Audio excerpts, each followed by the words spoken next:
Bonjour mesdames, messieurs, bienvenue dans cette édition. Les titres. La lourdeur administrative est fréquente dans nos administrations publiques. Pour parer ce phénomène, des réformes de la dématérialisation et la réduction des formalités administratives initiées par le gouvernement ont quelque peu allégé cette souffrance des citoyens. Le Bénin a-t-il définitivement tourné droit à cette congestion administrative? Élément de réponse dans ce journal. Et puis l'émission Gouvernement en Action a reçu ce jeudi 16 juin le ministre délégué auprès du président de la République chargé de la défense nationale. Il a répondu aux questions de nos confrères sur les menaces terroristes au niveau de nos frontières ainsi que les actions pour sécuriser le territoire. Vous suivrez le compte rendu dans un instant.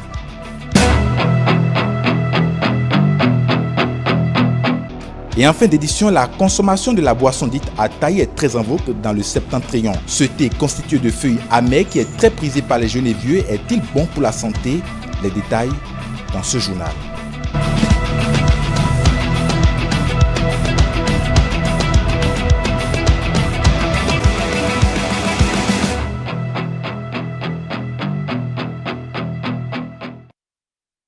Merci, mesdames, messieurs, de nous recevoir.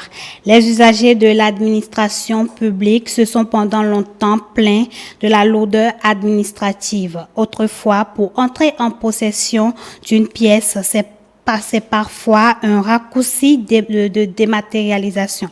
Mais les réformes de dématérialisation et la réduction des formalités administratives initiées par le gouvernement ont quelque peu allégé cette souffrance des citoyens.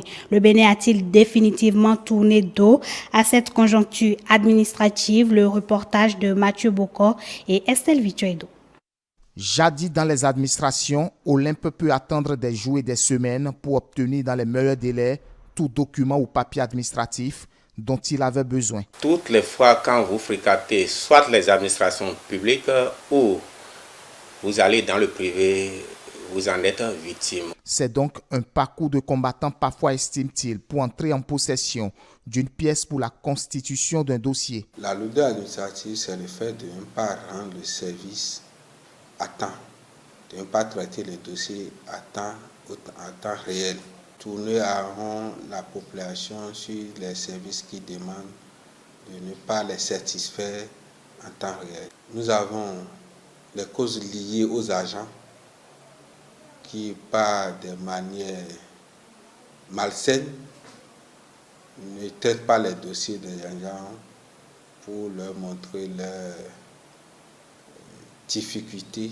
à traiter les dossiers pour que la population puisse les soudoyer. Mais depuis peu, les choses commencent à bouger avec la mise en œuvre d'un vaste programme de réforme et de modernisation de l'administration publique. Au début, ça existait, j'ai combattu ça. Aujourd'hui, je pense que c'est un problème déjà réglé. Parce que les agents demandent dans les actes des enfants 2 mois, 3 mois, 4 mois, 6 mois. J'ai dû même faire déplacer des agents de l'arrondissement à cause de ces comportements-là. Bon, aujourd'hui, ces pratiques-là n'existent plus. Et puis, nous essayons de faire le nécessaire pour que les administrés aient leurs pièces à temps aujourd'hui.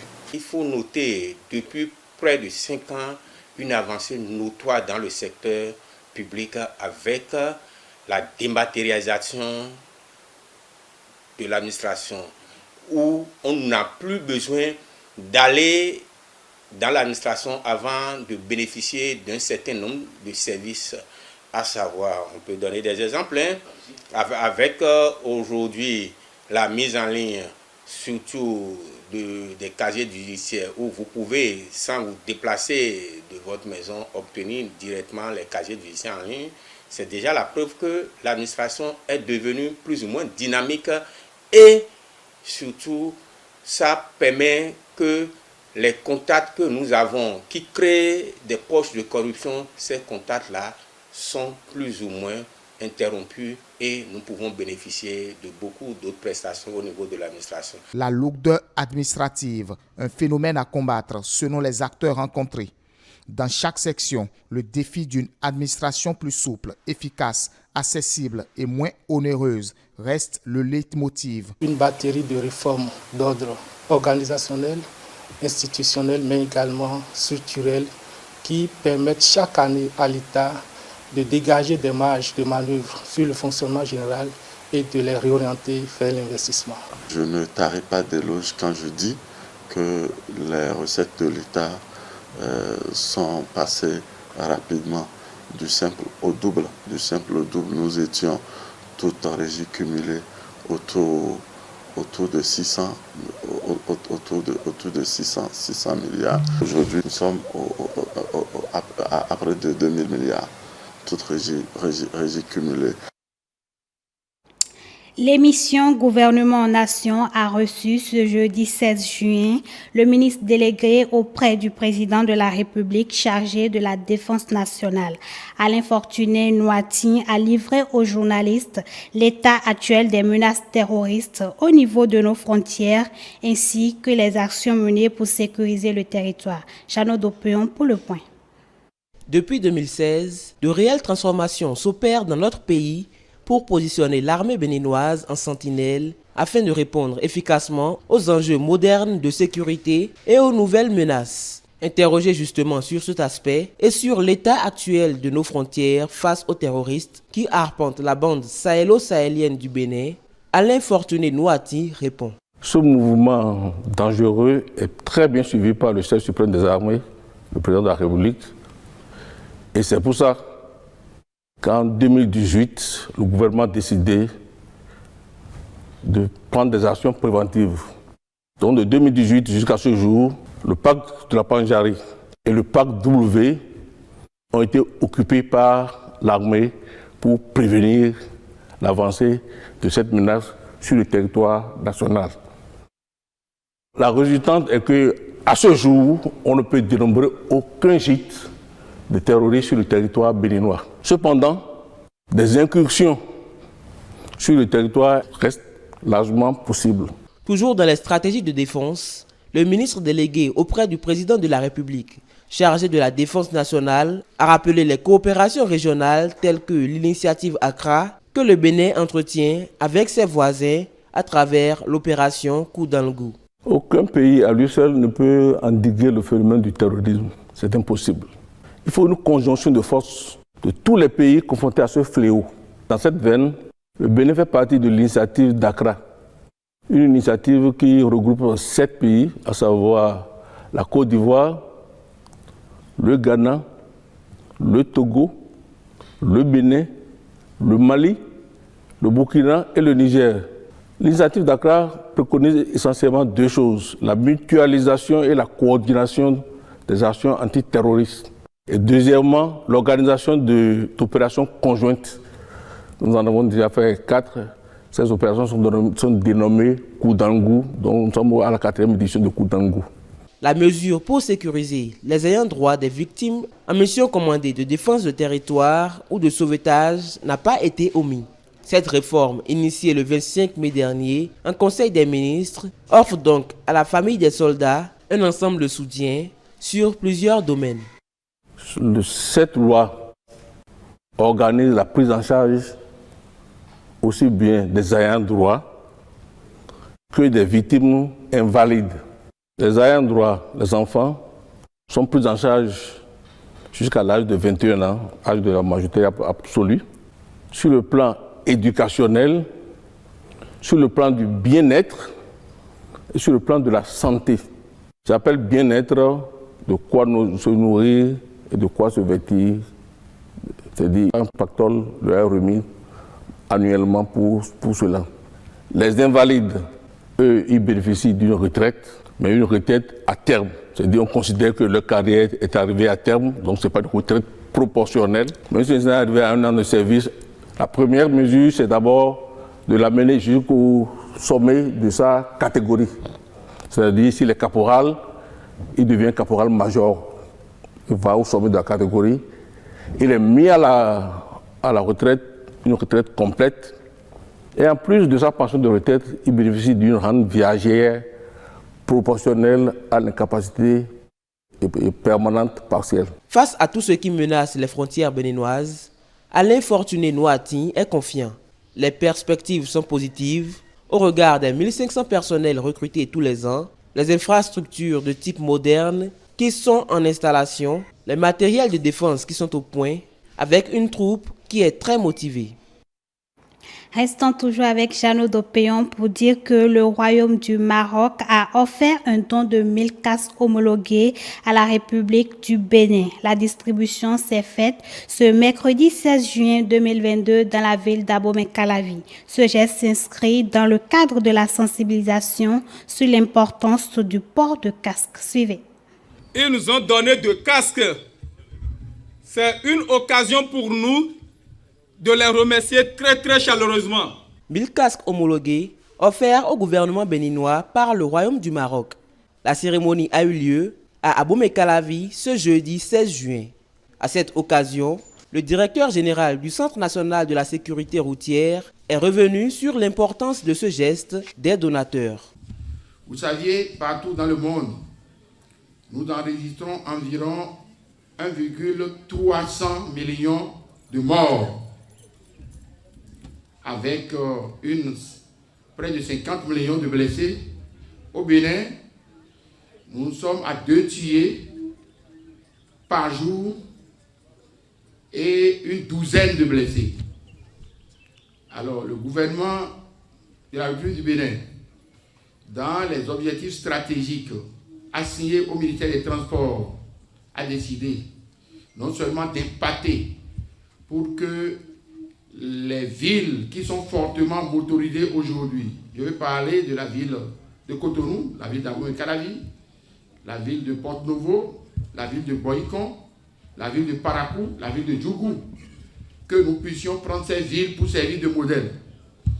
C'est un premier que nous sommes en train d'organiser. Il y aura d'autres opportunités à coup sûr pour que nous puissions aider les conducteurs de taxi moto, nous puissions aider les étudiants, nous puissions aider toutes les personnes physiques et qui, pour se déplacer, sont obligés d'emprunter leur moto. Cet accompagnement du Royaume du Maroc vient renforcer les liens d'amitié et de coopération entre le Bénin et le Royaume. L'ambassadeur du Royaume du Maroc près le Bénin ne compte pas s'arrêter en si bon chemin. Je voudrais vous saluer et saluer cette réception qui a été organisée par le ministère des Infrastructures après la première réunion que nous avons eue au ministère des Affaires étrangères, où il y a eu la remise officielle de la part du Royaume du Maroc des casques, des 1000 casques homologués.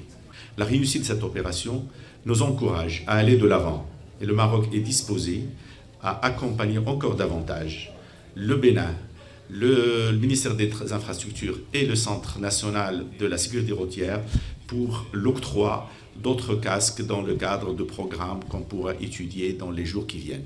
Le port de casque est obligatoire sur les routes béninoises. Ce don est fortement apprécié par le premier responsable de la commune qui a exhorté les bénéficiaires au respect du code de la route. À vous, conducteurs des médias, je vous demanderai d'en faire un bon usage et de saisir l'opportunité pour continuer la sensibilisation. Normalement, quand vous, conducteurs, vous portez des casques homologués, il faut que vos clients aussi qui sont assis derrière, que vous remorquez, aussi soient sécurisés en portant leur casque. Et si chacun pouvait observer ces règles élémentaires de circulation, nous allons pouvoir éviter ces cas d'accident. Nous aurons des casques, d'accord, mais ce n'est pas parce que j'ai porté mon casque que je suis permis de conduire n'importe comment. Nous sommes honorés du choix qui a été fait pour notre commune d'abriter cette cérémonie.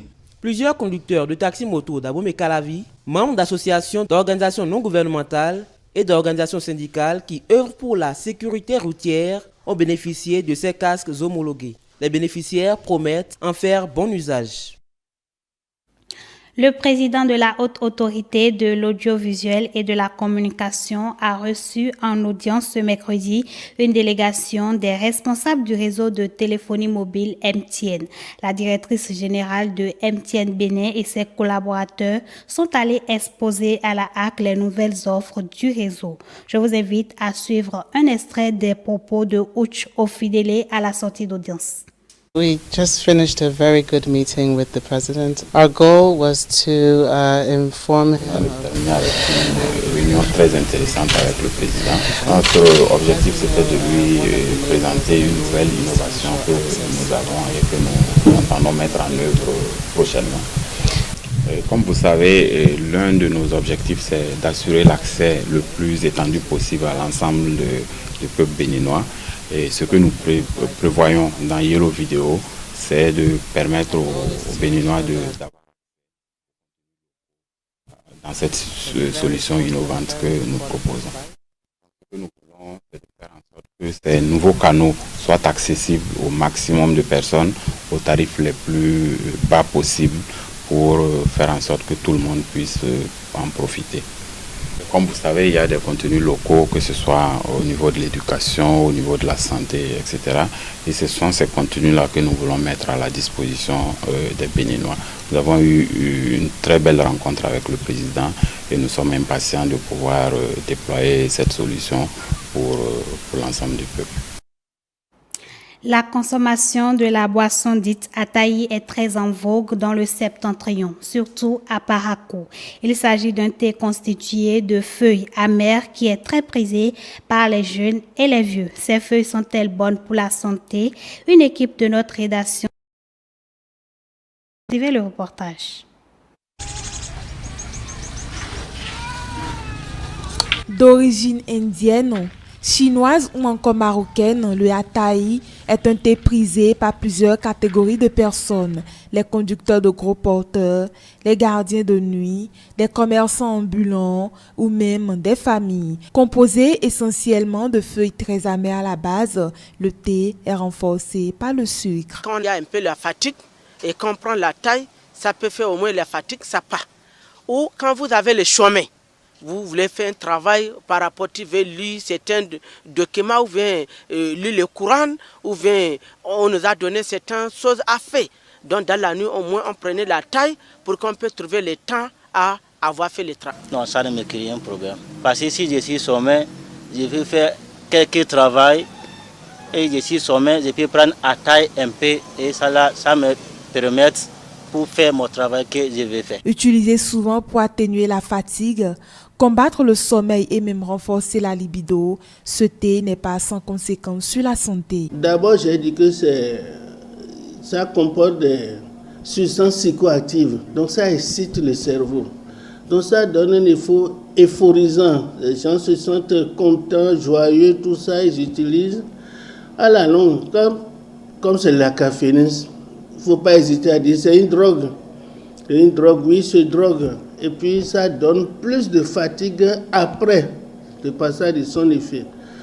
Quand on se donne de l'insomnie, c'est que vous fatiguez, vous ne donnez pas le repos nécessaire à l'organisme et quand ça se déclare par la suite, bon, il y a tous ces effets, fatigue extrêmement, mauvais contrôle de soi-même, on peut faire des accidents sur la voie et autres, ça c'est beaucoup. Pour le docteur Komlan Albert Dovonou, médecin, membre du conseil départemental de l'Ordre national des médecins du Bénin, le Ataï est à bannir des habitudes alimentaires. Premièrement, il ne faut pas lutter contre le sommeil. Lorsque vous luttez contre le sommeil, par la suite, c'est vous qui payez encore le prix. Donc le cerveau est plus fatigué et lorsque vous avez une durée de sommeil insuffisante, par la suite, ça vous rend plus malade, ça entraîne beaucoup d'autres choses. Diminuer la fréquence d'utilisation, je crois qu'ils vont plus se faire du bien. Pourquoi? Le fait de verser beaucoup de sucre alors que le sucre est combattu à tous âges. Et lorsque vous utilisez beaucoup, sans savoir, ils se rendent malades, c'est maladies cardiovasculaires. AVC et autres, les paralysies à la longue. Et si possible, laisser tomber progressivement pour prendre l'eau, qui est la meilleure boisson au monde. Selon un toxicologue, le Ataï n'a pas bénéficié d'études scientifiques permettant de dire sa composition chimique. Toutefois, il faut noter qu'il s'agit d'un excitant pour le cerveau.